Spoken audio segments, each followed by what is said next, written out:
I was asked a short while ago by one reporter saying, well, how can all this be paid for and how can you afford it? And I pointed out, as I point out to you now, that a very big dollop of the welfare bill, as it's called, goes on a combination of in-work benefits, subsidising low wages. I'm not saying you can completely end all in-work benefits, I wouldn't want to do that, but I do think that when we have a very low minimum wage, and particularly very low youth rate of minimum wage, we end up actually subsidising low wages through that.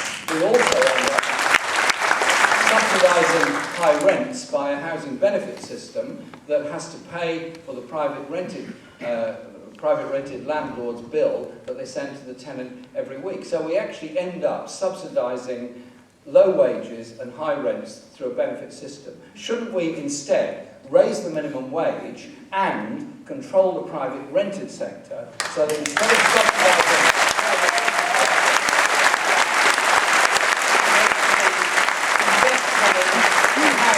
invest money in secure council housing? This city built some amazing council housing, very innovative, great ideas, great architectural ideas that went into it. There was a whole period of enormous creativity in many cities across Britain about how you deal with housing issues.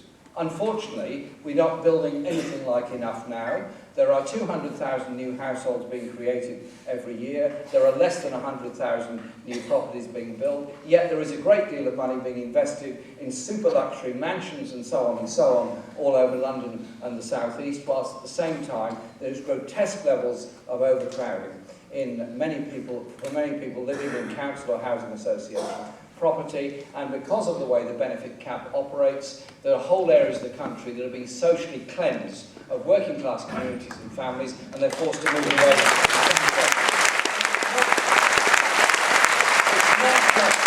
It's not just a London issue.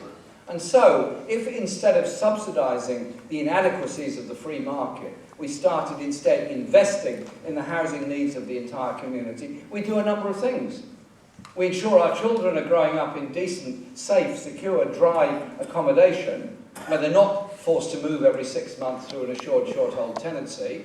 We also create a lot of jobs in construction work and all the supply chain that goes with the construction work. There is actually a virtuous circle in that. Surely that is not just an individual aspiration, it's a collective aspiration. We can all be something we can all be very proud of.